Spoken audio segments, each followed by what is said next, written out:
Hi guys, this is DaVionne. You're watching Fame Magazine. Be sure to stream Not the One, available on all streaming platforms now. Hey everyone, this is Fame Magazine. My name is Savannah. Today we're sitting down with DaVionne. DaVionne, how are you? Hello, Savannah. I'm doing good. I'm feeling incredible today. How are you? I'm so good. It's Friday. I'm feeling Yes. good. Thank God it's Friday. It's Friday, TGIF. Are you in Atlanta right now? I know you said that you were based in Atlanta before, but I don't know if you're still there. Yeah, I'm home. I'm in the city today. Are you with like fam? Like, is that where you grew up? I grew up in Augusta, but I live in Atlanta. I don't have much family here, but I do have some siblings that live like in an adjacent city. Oh, okay, okay. I like your leaf and your hats going Oh, on thank here. Very cute. Very thank cute. you. My wall's very plain, but I try to like okay. spice up my life, Yeah, just a girl. little bit. Yeah. I'm trying to get into more like decorating and being more like maximalist instead of minimalist. That's the Mhm. vibe I feel for the year. So yeah, I Yeah. love that. I'm gonna be taking inspiration from yours. Look, I was like an interior decorator in a past life. I truly believe that. I believe you. So fun. So I'm so excited to be talking with you today about your career and your upcoming EP, Good Grief, and the newest single, Not the One, that came out today, right? Yeah. Yes. Oh my God. I was listening to it earlier and I was like, okay, it's so good. No, I'm not even kidding. I actually so love it. I listened to it like 3 times. Like it was on loop. And I was like, I'm into it. I'm so excited to hear the Yeah. rest. You're welcome. Yeah. Thank Has you. the EP been a long time coming for you? It's been the longest time coming. Like I started recording in 2021. So way Yeah, back when, like in the pandemic. And it's just been a journey to get from there to like the release next month. So it's been a long time. so exciting. I'm sure that's like, is it like a relief? Like, how did that feel? Like, I've never released music, so I don't know. Yeah, no, I like to use the metaphor, like imagine being pregnant for 3 years. Oh my God. Like metaphorically speaking, it's just Right. so heavy on you, you know what I mean? And I feel like I've been holding on to the music for so long.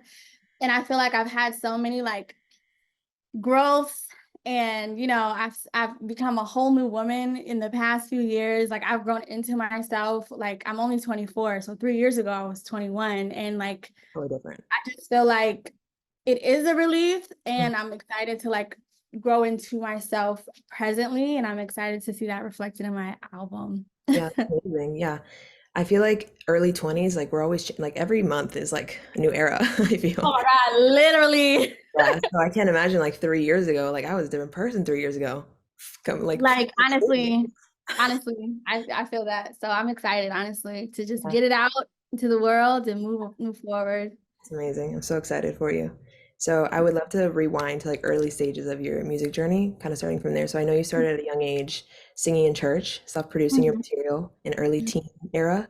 So Mhm. I would love to know, how did these early experiences kind of shape your approach to music and contribute to your artistry?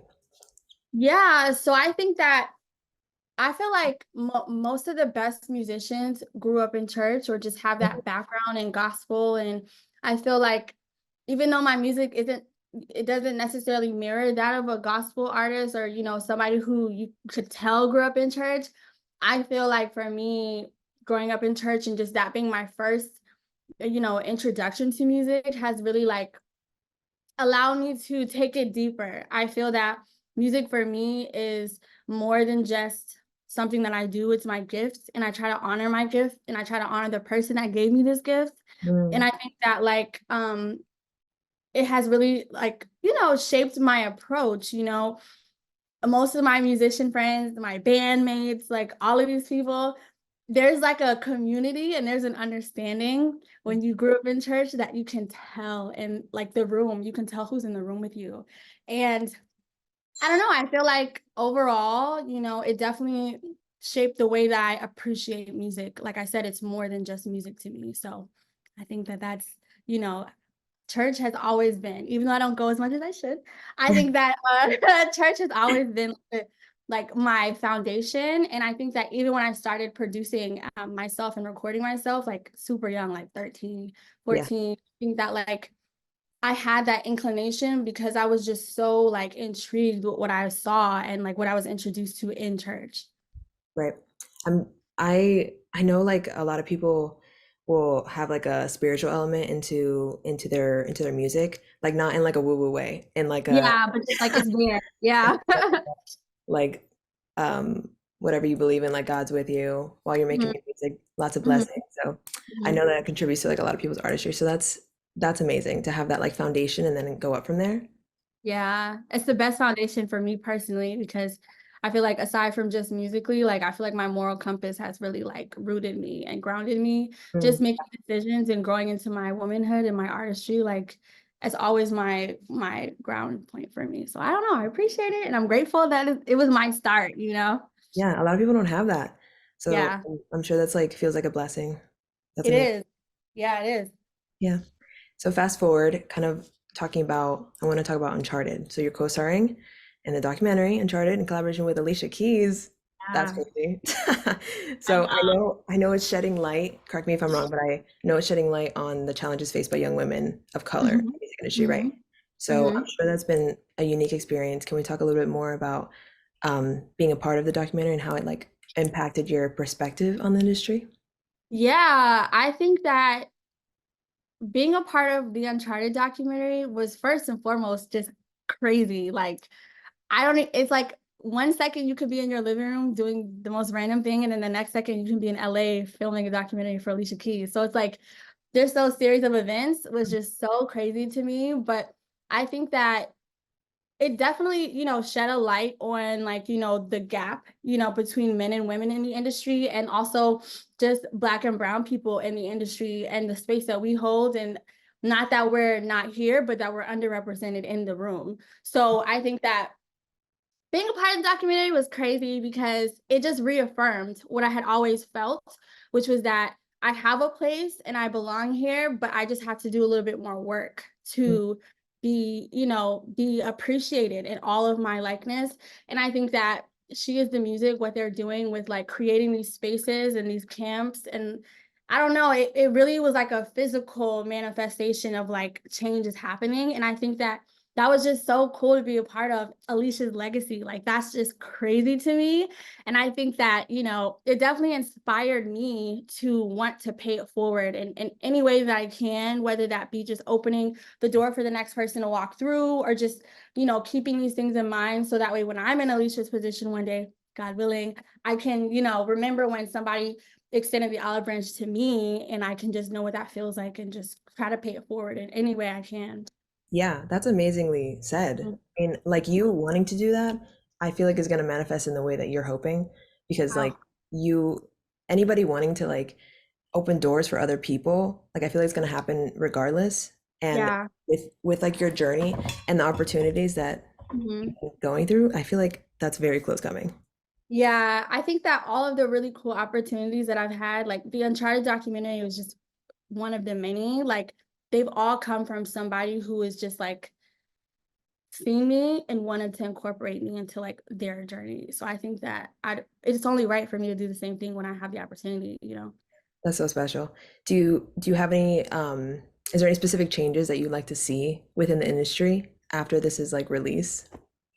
Yeah, I mean, I definitely want to see people begin to understand. You know what I mean? Like, that was my first time, mind you, like, I'm only 24, but I've been making music for like 10 plus years now. So it's like, that was one of my first times seeing all women in the room, like producers, engineers, writers, the entire camera crew and the audio crew was all women. So it was like, that for me was just like, this is possible.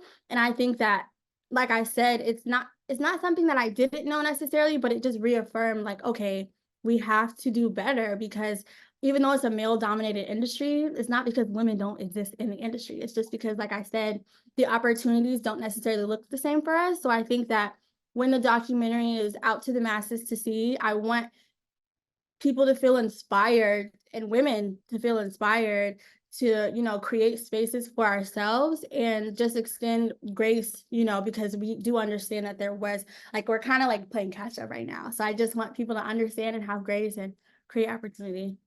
Yeah, that's amazing.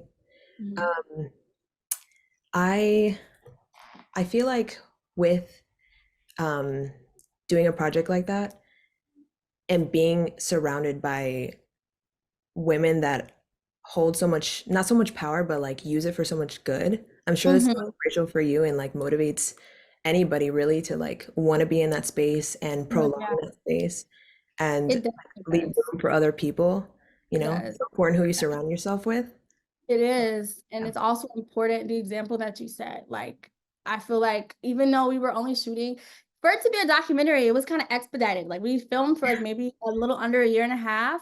And typically when you think of a documentary, like it's over a super long span of time. So it was a little expedited in that way, but like so much knowledge was dropped on me. And even like when I was able to work alongside Alicia down to the sound check and the rehearsals, like she was there in the room, like really like lobbying for us and advocating for us and giving us pointers and little things that she did was just like, I don't know. I'm like, I'm in the presence of Alicia. And Yeah. like, she's really taking the time to like pour into me and the other ladies and making sure that we never, and not at one point was I ever like, oh, I don't feel like I can request my mic to be turned up, or oh, I don't like this. Can we actually change this part of the song? Like we had all the freedom in the world because she gave that to us.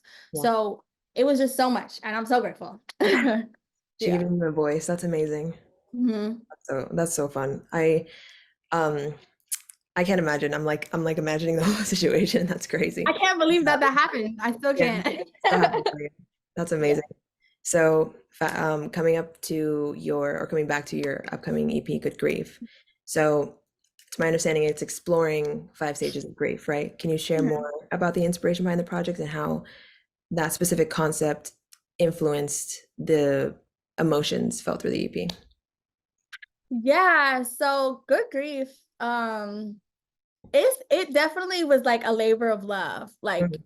it was so emotionally tasking, not in a way to where it was like overwhelming or I couldn't do it, but I just had to work through a lot. And like I said, I was only 21 at the time, so like all of this shit in my life is new, right? Like new, experiences with heartbreak and loss, but like new experiences with adulthood and life. So it was just so much happening at the same time. And I think that like when all of this was happening, like I was toying around with the idea of grief and like what that means. But so often when we think about the 5 stages of grief, we think about like physical death and like working through it, what that looks like. And even though that's valid and it's true and that's what it's for, also your body can't really tell the difference between the death of a person and the death of a relationship. All your body knows is something is happening and I'm hurting and we got to get through this. So I think that during this time, I definitely had to, work through it. And the only way I knew how, which was making music. And I think that that was also really beautiful for me because it kind of allowed me to tune in to myself a bit more so that I could write this music and so that I could really get through and work through my feelings.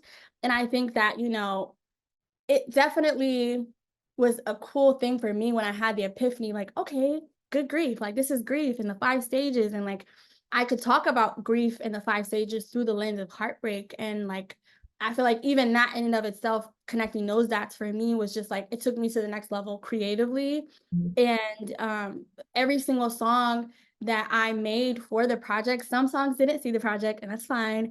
But every single song I made for the project, like, especially not the one that came out today, like, I really had to let myself feel everything so that I could say everything. So, yeah. Yeah. I hope people can take it and use it as like a source of comfort for whatever Mhm, grief they go through. Is it mhm. something that you're hoping that people take away from it? Yeah, like I always like joke around and I tell people, I'm like, we all live the same life, right? Like we have different experiences, but we have very similar, um, things that happen to us just in different ways. And I always joke around and say, like, my music is just my journal and it just sounds good. Like that's literally it. So we all go through the same thing. And I think it's really comforting to know that, like, I'm sure you have that song that you've heard and it's like, damn, like, are they looking at my life? Like, do they, like, you know what I mean? It's so Okay. spot on and it's so on the money. And I think that there is comfort in knowing that like there's community and camaraderie and like you're, even though these feelings feel heavy and sometimes like overwhelming, you're not the only person, and like you can find your community through the music. So I hope that people feel comfort in some ways, and I feel like hope they feel expressive, like this is that my mood, I want that. Yeah. I think there's a lot of definitely a lot of comfort in like knowing that everyone has like a similar just like life journey and everyone's going Yeah. through the same Hmm. thing, whether it's like Yeah. later on in life, early on in life. I don't know if you've seen it's a running joke, but whenever someone has like a take like on social media, like on TikTok or something, there's comments that are like, I've never had an original thought No, because literally, no. I've never had Like an original. that was my whole life with this project, because I'm just like, oh my God, like I was definitely digging in the crates and like listening to music that like mirrored what I was trying to embody and all these things. And I'm like, yeah, this is just not a new experience, I guess. Like, Yeah. It's Yeah, definitely like unique on how you express it, which I love. That's like giving mhm, like your own individuality. for But it's sure. definitely super nice to know that like you're not alone in most, if not all In most of the situations. feeling. Yeah, Yeah, for sure. yeah, exactly. Is there any specific like moments or challenges during the creation of the EP that you want to share? Um, I definitely, especially with Twin Flame, which was my previous single, like each song represents a stage, right? So not the one being the anger song, but Twin Flame being the depression stage. So during that time in particular, I was just like, think about sad girl. That was me. I was just such a sad girl. Yeah. And I think that even like as we moved into post-production, like as the project began to close, and now at this point we're just like, I'm adding harmonies here and working on the beat here and there, or finishing a verse here and there, but it's just now I'm piecing the project together because I started the project so long ago. Trying to tap back into those emotions after I've healed was kind of difficult for me because I'm not there anymore. And I worked really hard to kind of close those feelings up. So having to reopen those wounds were, it was tough for me, but it's a part of the job. You know what I mean? And in order to do my job super organically and authentically, and like I said earlier about like honoring my gift, I think it's important to just like allow the music to take you where it takes you. And from there, do your best. Yeah. Do you Mhm. have like a specific or even like a non-specific like ritual that you like to get into? So example, like not the one like you said being the anger song. Mhm. Was there any like specific inspiration that you had to channel to get into that mood again? So I wouldn't say I have a specific ritual to like get prepared for that, but I do know that, I mean, I give myself permission, like before every session. I give myself permission, which kind of sounds silly, but like for me, I have to constantly and like consciously be like, okay, Davion, don't censor yourself, because at that point, like I said, you're gonna be doing yourself a disservice. This is probably not the one. My single is probably one of the most explicit songs that I have. And I wanted to make sure that I did it in a way that it was still true and like on brand, but like I wasn't censoring myself, because not only is it like anger, right? But it's empowerment. So I have to give myself permission to just feel the feels, and also like I don't want to sugarcoat anything. Mm. And I always have to do that before each session, because if I don't, then I might be overthinking it, and then I might like derail myself completely. So yeah. Yeah. Um, I have never like tried to write a song, so I can't even imagine like what goes into that. I love music. I've always been like a music person, but I'm like the listener more than like the maker, you know what I mean? Yeah. I like to piece apart the things. I love to make a good playlist for a Mhm. very specific mood, you know, Yeah. those people. So I like when songs are like really channeling one emotion and focus on one emotion Hmm. versus just like a fun song. You know what I mean? Like that Yeah, for range. sure. Um, I really enjoy those because I feel like I can like channel it back to like a specific memory and then it's like Yeah. validating, you That's know? the best though. And I think that like there's room and time and space for everything under the sun. So like you have your times where you just want to like be happy and like, get ready for the day. And you have times where you want to like really be introspective and whatnot. But if you ever want to learn how to write a song, girl, I teach a master class. So Stop. I'm so serious. Oh my So God. Okay, yeah. noted. Yeah. Oh my God, I did not know that. That's so cool. Okay, Yeah. I'm into it. So, with the visuals behind Good Grief, Mhm. did you have any like specific vision that you wanted to portray, like the EP cover or like even future music videos or music videos already made?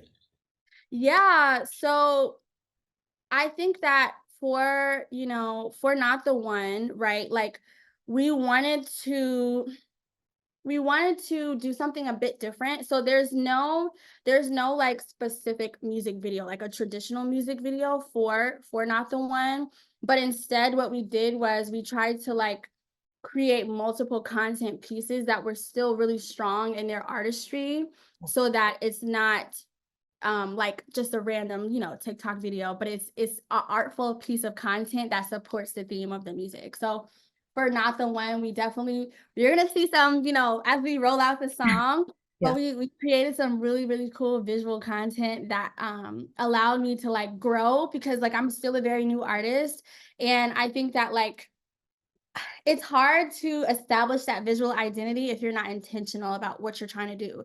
Sure. So I think that like throughout the process of like creating the visuals, I had to just think about like, what am I like, who do I want to be? Like long term, like what do I want to grow into is the question that I had to ask myself.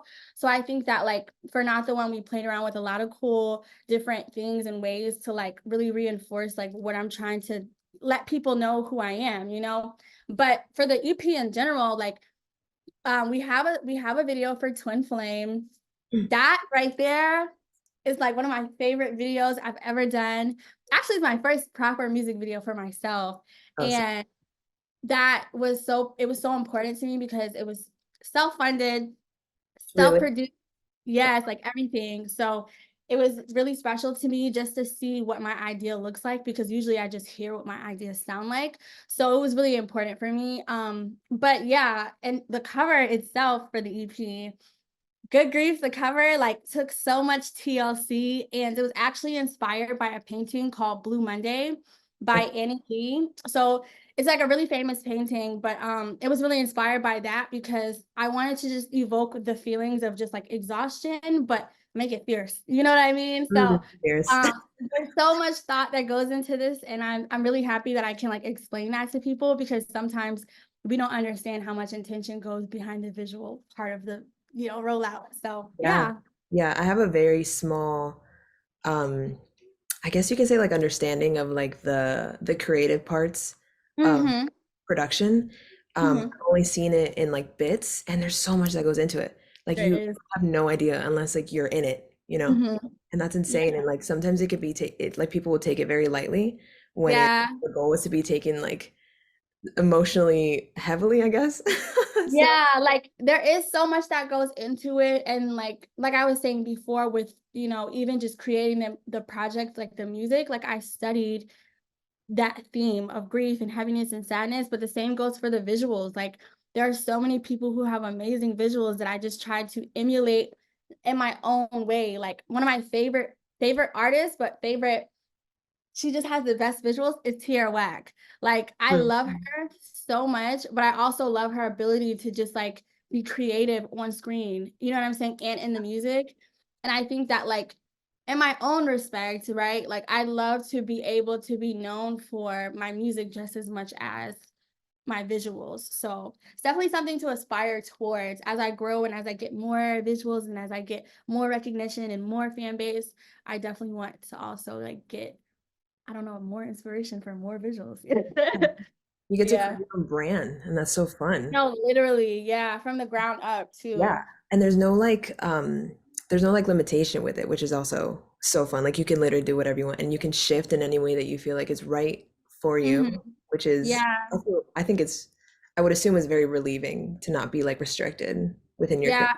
creative. It is relieving because I don't ever want to be boxed into a space, right? Like I think I this project is very conceptual. So this concept versus that concept for my album are like completely different. So they'll look and feel different. So I think that like to your point, it's really important to give yourself the space to like evolve into your next. You know what I mean? And I'm definitely plan on doing that with everything, every part of it. Yeah, I'm so excited for you. There's so much room for growth always. Yes. I love it. So looking ahead, what are, if you want to share like any aspirations for like your future in your musical career? Like are there specific genres that you want to explore or Mhm. like themes that you want to explore? Yeah. So I think that I really, really want for all of my music moving forward, like I want to tap into all of the weird shit. I don't know. Like I want to give myself like I know for the album, I've already started it. It's very like indie. It's very indie. And I think that also I really want to be known as a producer. Like I started producing when I was young. I started playing the guitar when I was like 14. And I don't think a lot of people like DaVionne isn't synonymous with producer yet, but one day it will be. So I think that for the album, I really want to do a lot more production on there myself. But yeah, I really want to tap into, you know, the indie vibe, and there's so many lanes that I want to touch. And that's why I kind of consider myself to be an alternative R&B artist, because even though I am rooted in R&B and, you know, I am rooted in, you know, that space, the world is my oyster. You know what I mean? And I think that you'll definitely see that with the singles and the album moving forward. Yeah. And I just want to have fun and explore all the things. So, your desire to inspire others to embrace their truth is, I feel, very evident in your music. Like, what message do you hope listeners take away from Good Grief? Yeah, I think that the most important message and the overall hope here is that I don't want anybody to run away from their feelings. Like, it doesn't have to be anything super deep, but it could be good or bad. I think a lot of times we don't allow ourselves to feel them. I think a lot of times we find ourselves running away from our feelings. And I think the hope for Good Grief and Not the One and Twin Flame and all the songs on the project is to accept your truth, whatever that may be, embrace it, and then like move forward. So I want people to like, in every stage, I want people to just like sit with it. You know what I mean? And if it evokes certain emotions for you, sit with it, confront those feelings and emotions, and like grow. That's definitely like the goal, and I feel like the message for me.